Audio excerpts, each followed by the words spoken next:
Hello everyone, welcome to Eklavya Snatak. और आज की इस वीडियो में मैं आप सभी को बीए प्रोग्राम सेमेस्टर 1 से जो आपका सब्जेक्ट है हिंदी भाषा और साहित्य का यानी कि जीई हिंदी ए, इसके मोस्ट इंपोर्टेंट क्वेश्चन आंसर्स करवाने वाला हूं। हो सकता है ये क्वेश्चंस आपको आपके एग्जाम में देखने को मिल जाएं और आपको फ्री पीडीएफ भी प्रोवाइड करवा दी जाएगी। और डीयू, रेगुलर, एसओएल और एनसीवेब सभी के लिए वीडियो हेल्पफुल है। और आप प्लीज इंस्टा पे मुझे जरूर फॉलो कर लें, मेरा यूजर नेम आप सभी के सामने लिखा हुआ है। और अगर आपको पीडीएफ नोट्स डाउनलोड करने हैं तो टेलीग्राम ग्रुप को आपको ज्वाइन करना पड़ेगा। एकलव्य स्नातक 1 सर्च मारना टेलीग्राम पे, वहां पे आपको सारी पीडीएफ्स जो हैं वो प्रोवाइड करवा दी जाती हैं।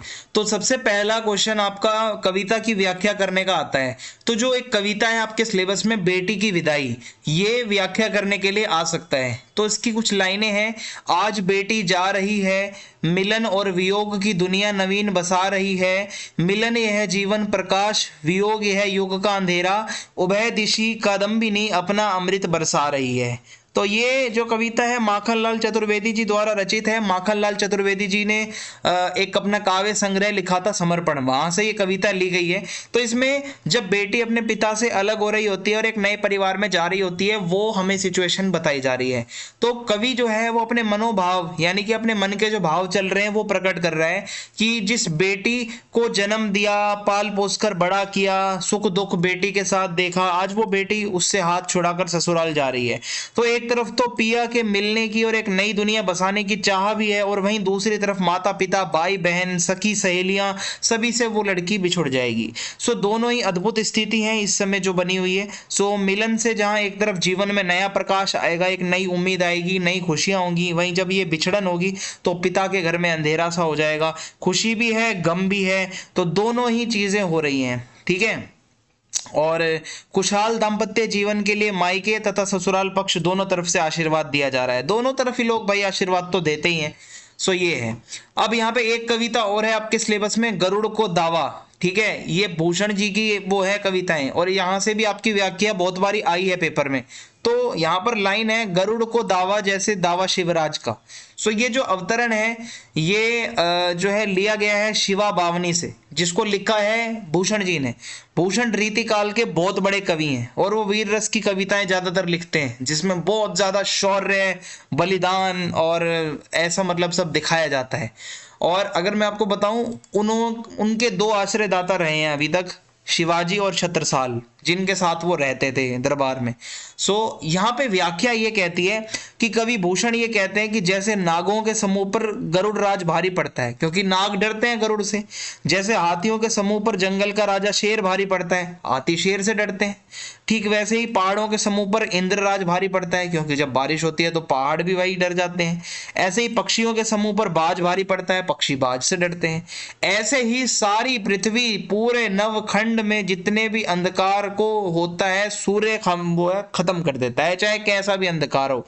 इसी तरीके से पूरब से लेके पश्चिम, उत्तर से लेके दक्षिण, जितने भी राजे महाराजे बादशाह हैं वो शिवाजी जी से बहुत डरते हैं। शिवाजी उन पर भारी पड़ते हैं, शिवाजी का ही आधिपत्य है सबके ऊपर। आई होप सारे एग्जाम्पल से आपको समझ आ गया होगा।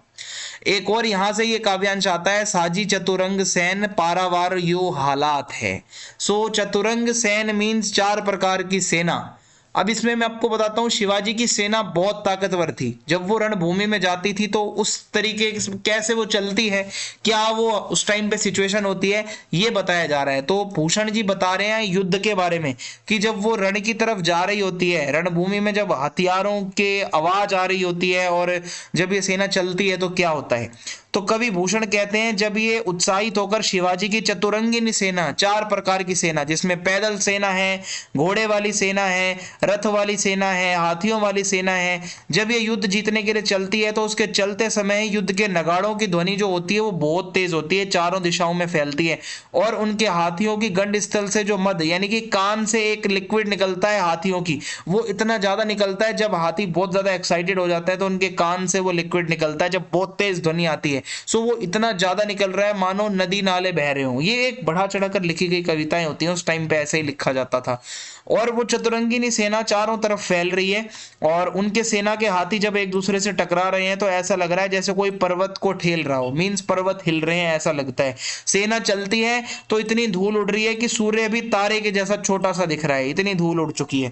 सो शिवाजी की ये जो विशाल सेना है, इसके चलने से पृथ्वी ऐसे डोल रही है जैसे परात में रखा हुआ पारा चारों तरफ डोलता है। मींस पृथ्वी जो है ना वो बहुत ज्यादा डोल रही है। मतलब ये समझ लो आप सिंपल भाषा में कि जब वो सेना चल रही है तो पृथ्वी भी कांप रही है। कहने का मतलब यही है कि भाई शिवाजी की सेना बहुत बड़ी है, बहुत विशाल है। अब इसके बाद एक कविता और है आपके सिलेबस में, हिमाद्री तुंग श्रृंग कविता।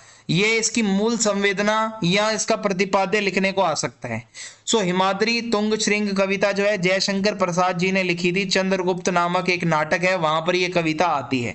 सो इसके अंदर ये होता है कि जो हमारे देश के नागरिक हैं उनको विदेशी आक्रमण के विरुद्ध तैयार करने की बात की जा रही है इस कविता में।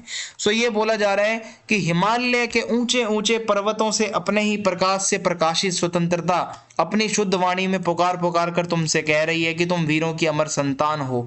मींस ये हिमालय पर्वत हमें पुकार रहा है, हम सभी भारतवासियों को कह रहा है कि तुम वीरों की संतान हो। आपकी देह भले ही नष्ट हो जाए किंतु कीर्ति के रूप में सदैव जनमानस में निवास करते रहोगे। आपकी चाहे जान दे दो, आप चाहे शहीद हो जाओ, पर आपके अंदर सदैव एक कीर्ति के रूप में आप मतलब आप हमेशा लोगों को याद रहोगे।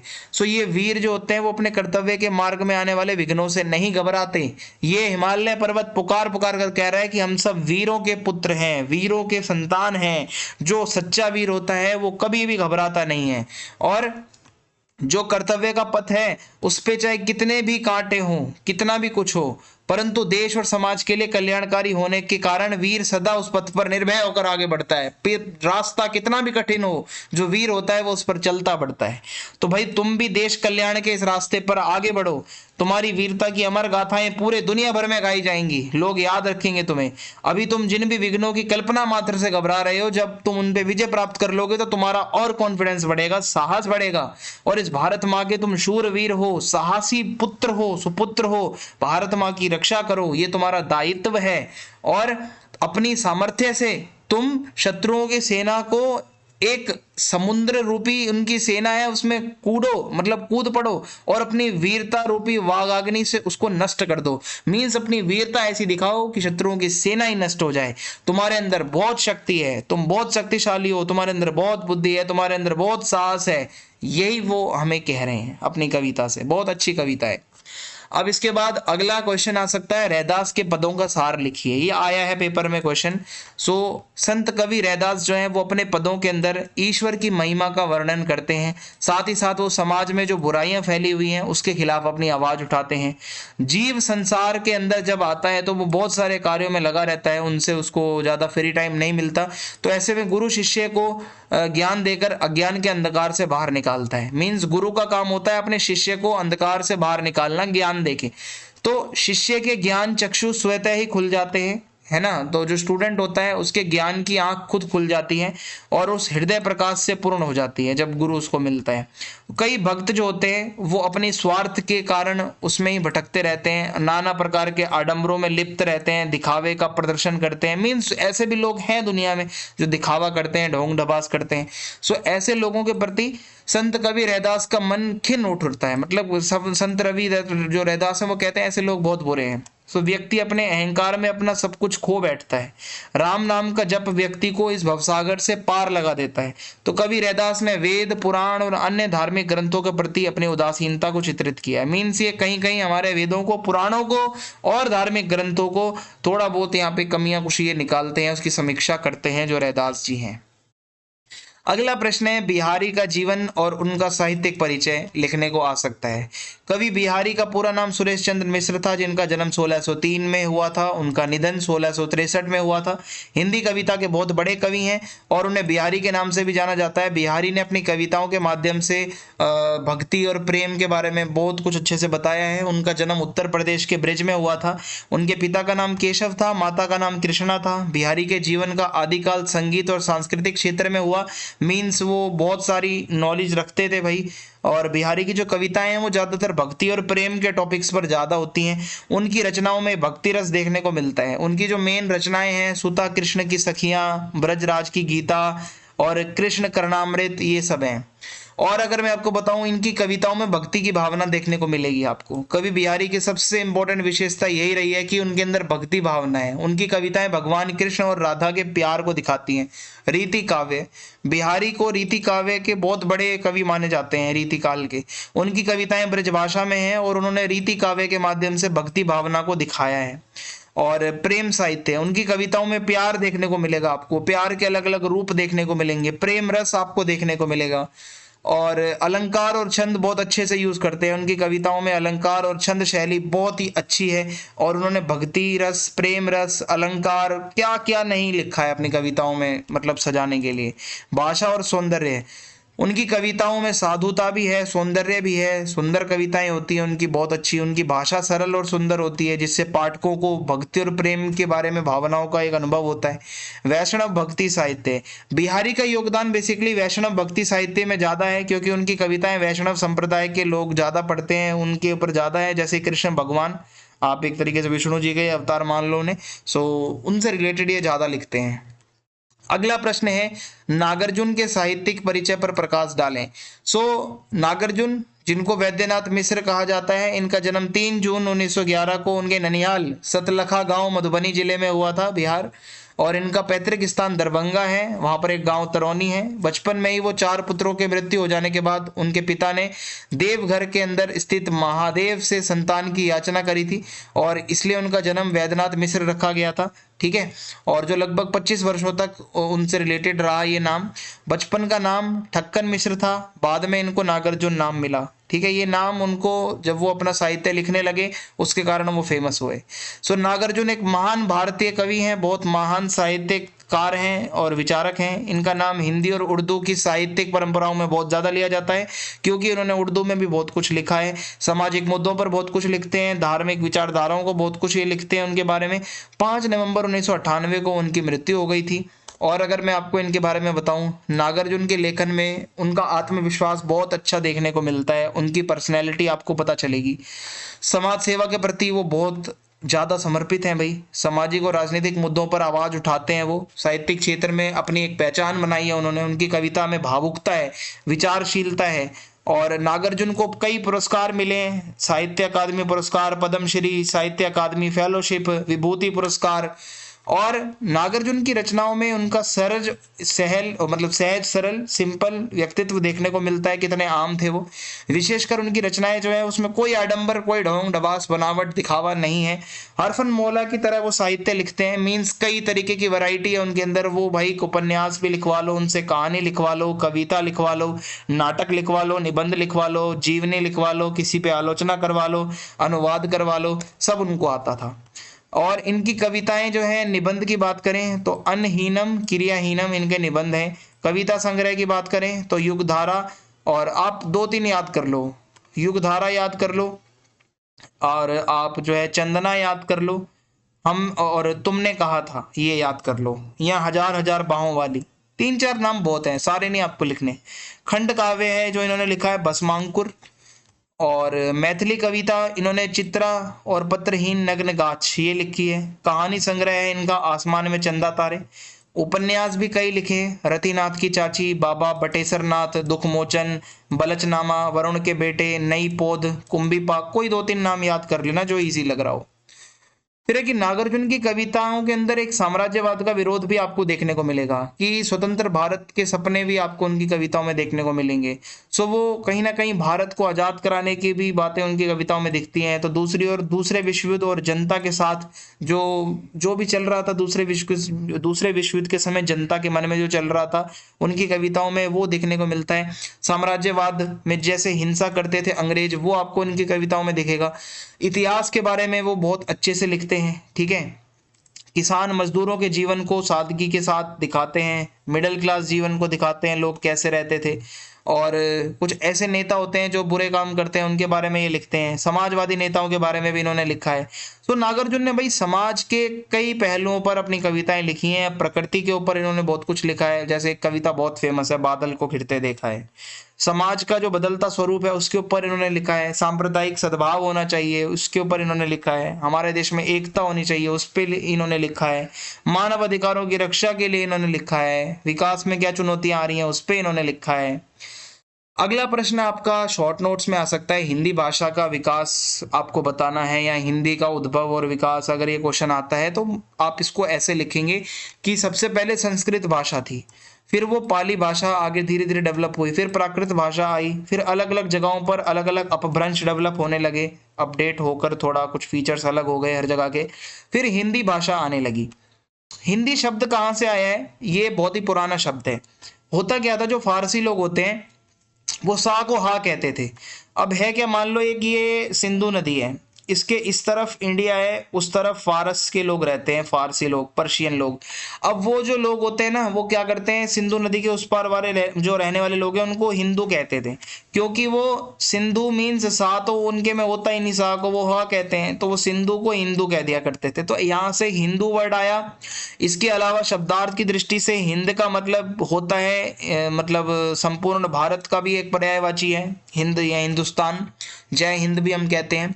सो हिंदी की कई बोलियां हैं, कई उपभाषाएं हैं, और सबसे ज़्यादा जिस उपभाषा में जो रचनाएं हुई हैं साहित्य की, वो ब्रजभाषा और अवधी है।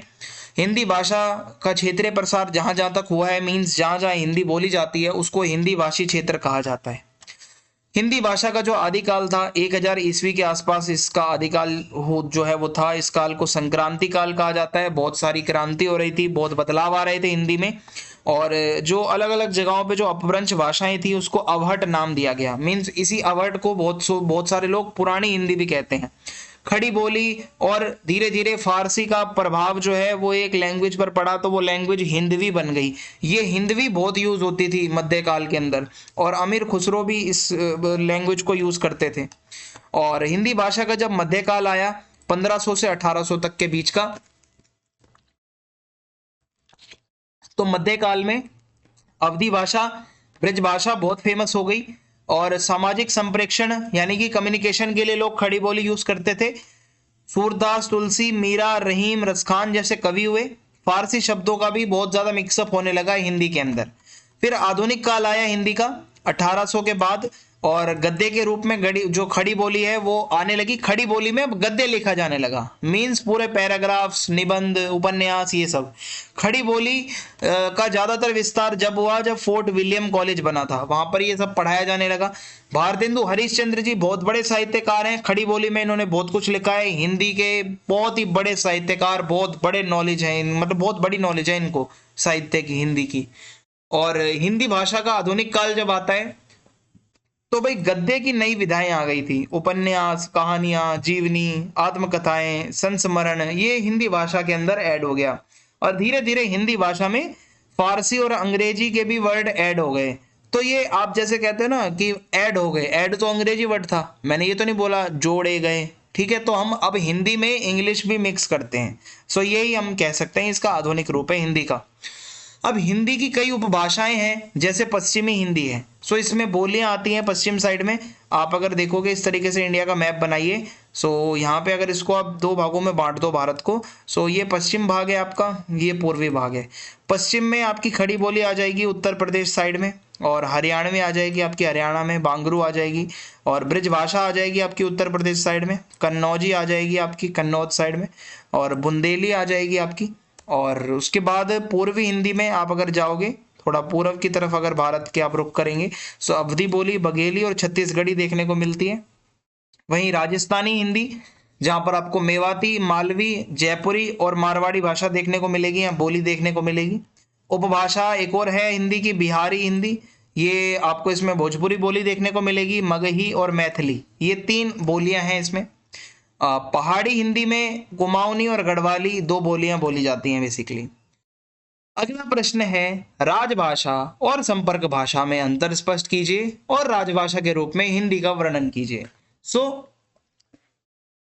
राजभाषा एक देश के अंदर सरकारी जो ऑफिशियल लैंग्वेज होती है, जिसमें सरकारी काम और डॉक्यूमेंटेशन का काम, न्यायालय में जो भाषा यूज होती है वो राजभाषा कहलाती है, और स्थानीय भाषा से भिन्न हो सकती है। संपर्क भाषा का मतलब है आप जब किसी एरिया में रहते हो, वहां पर लोग समाज के अंदर जब एक दूसरे को कुछ बताना चाहते हैं, संपर्क करते हैं, कम्युनिकेट करते हैं, तो जो वो भाषा बोल रहे हैं वो संपर्क भाषा कहलाती है। फिर है राजभाषा का मतलब है एक राष्ट्र में एक ऐसी भाषा जो उस राष्ट्र के आधिकारिक और प्रमुख भाषा के रूप में मान्यता प्राप्त कर चुकी है।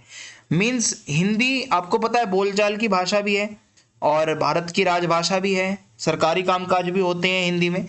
हिंदी भारतीय उपमहाद्वीप की आप अगर देखोगे ज्यादातर क्षेत्रों में बोले जाने वाली एक भाषा है। कई राज्यों में आधिकारिक रूप से इसको मान्यता प्राप्त है। हिंदी की जो लिपि है वो देवनागरी लिपि है और ये लिपि आसानी से सीखी जा सकती है और समझी जा सकती है और इतना कुछ मुश्किल नहीं है। हिंदी भाषा का विकास अलग अलग टाइम पर हुआ। संस्कृत, प्राकृत, अपभ्रंश, धीरे धीरे धीरे धीरे ये भाषा जो है कैसे एक लोक भाषा भी बन गई, आम बोलचाल की भाषा बन गई। हिंदी ने भाई अपने विशेष रूप साहित्य, संगीत, कला, सांस्कृतिक धाराओं के माध्यम से एक पहचान बना रखी है कि आज हम हिंदी में कितना कुछ कर रहे हैं। ठीक है, कविताएं पढ़ रहे हैं और नाटक, कहानियां, कई स्टाइल्स में हिंदी का हम यूज कर रहे हैं। सो हिंदी को भारत की आधिकारिक भाषा बनाने का उद्देश्य यही था कि भाषा के माध्यम से लोगों को एक किया जा सके। ठीक है, और इसके माध्यम से लोग अपने को ये समझें कि हाँ भाई हमारी भाषा है, एक चीज़ है, हमारी एकता के लिए हम हिंदी जरूर सीखें। होता क्या था, आज़ादी के पहले अंग्रेजी सरकारों ने अंग्रेजी के माध्यम से सारा काम चलाया, इंग्लिश मीडियम में होता था। तो अपने देश में सबके लिए एक भाषा का होना बहुत ज़रूरी है।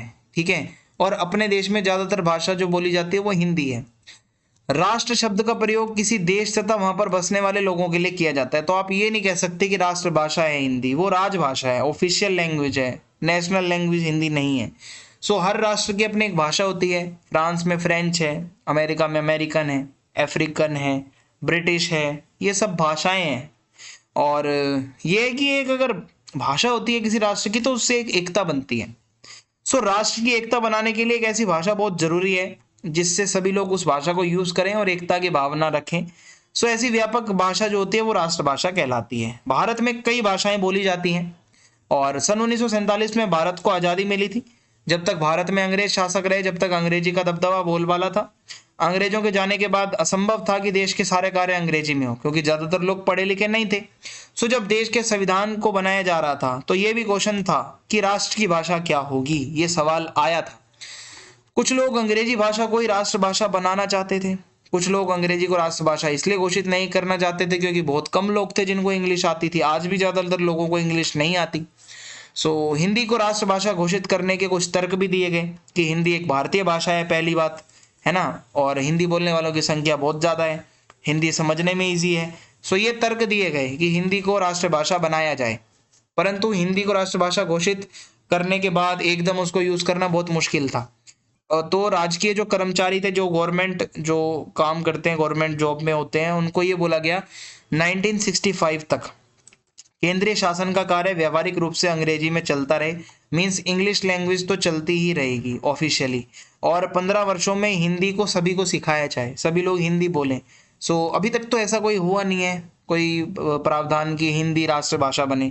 सो आज शासन और जनता हिंदी को आगे बढ़ाने के लिए और उसके विकास करने के लिए लगातार काम कर रहा है। कुछ ऐसे भी लोग हैं जो हिंदी की टांग पकड़ते हैं, कहते हैं कि हिंदी को मत बनाओ राष्ट्रभाषा। सो कुछ लोग ऐसे भी हैं जो हिंदी को संविधान के अनुसार सरकारी भाषा बनाने से तो सहमत है पर राष्ट्रभाषा में नहीं लाना चाहते। मीन्स आप कामकाज करवा लो सरकारी, पर राष्ट्रभाषा मत बनाओ एक भाषा हिंदी को। ऐसे में साउथ इंडियन लोग जो है वो बुरा मान जाएंगे। सो कई उर्दू को बोलने वाले लोग यहाँ पे आ जाते हैं, कई पंजाबी बोलने वाले आ जाते हैं, कई बंगाली आ जाते हैं, चेन्नई एरिया के लोग आ जाते हैं, भाई हमारी भी लैंग्वेज को राष्ट्रभाषा बनाओ। अब राष्ट्रभाषा तो एक ही होती है। सो हिंदी एकमात्र ऐसी भाषा है जिसके द्वारा पूरे भारत को आप एक साथ जोड़ सकते हो। अगला क्वेश्चन आपका द्विवेदी युग के ऊपर आ सकता है। तो द्विवेदी युग जो है वो आधुनिक हिंदी साहित्य में द्विवेदी युग का जो काल है वो 1900 से लेकर 1920 के बीच का माना जाता है। और महावीर प्रसाद द्विवेदी जी का एक टाइम है जिन्होंने सरस्वती पत्रिका का संपादन किया था। सो इस युग की विशेषताएं ये है कि ये मतलब इसको खड़ी बोली में बहुत ज़्यादा मतलब यूज़ होने लगा था जो साहित्य था। और यहाँ से समझाता हूँ देशभक्ति की भावना। द्विवेदी युग के जो कवि थे उनके अंदर एक देशभक्ति की भावना थी। इस युग के कवियों ने देशभक्ति पर कई कविताएं लिखी।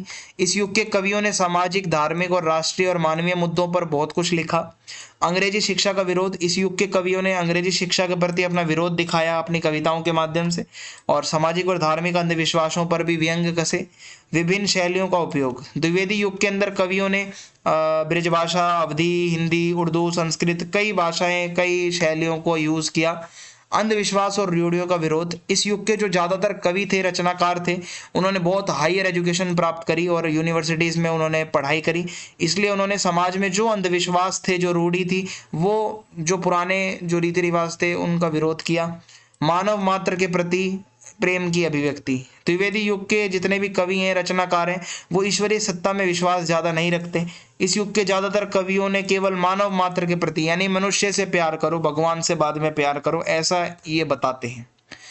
हास्य व्यंग्य प्रधान रचनाएं भी, आपको हंसी मजाक की भी कविताएं देखने को मिलेंगी। इस युग के कवियों ने सामाजिक अंधविश्वासों पर, धर्मों की कुरीतियों पर, विदेशी भाषाओं के प्रति हंसने और व्यंग्य वाली भी एक शैली बनाई।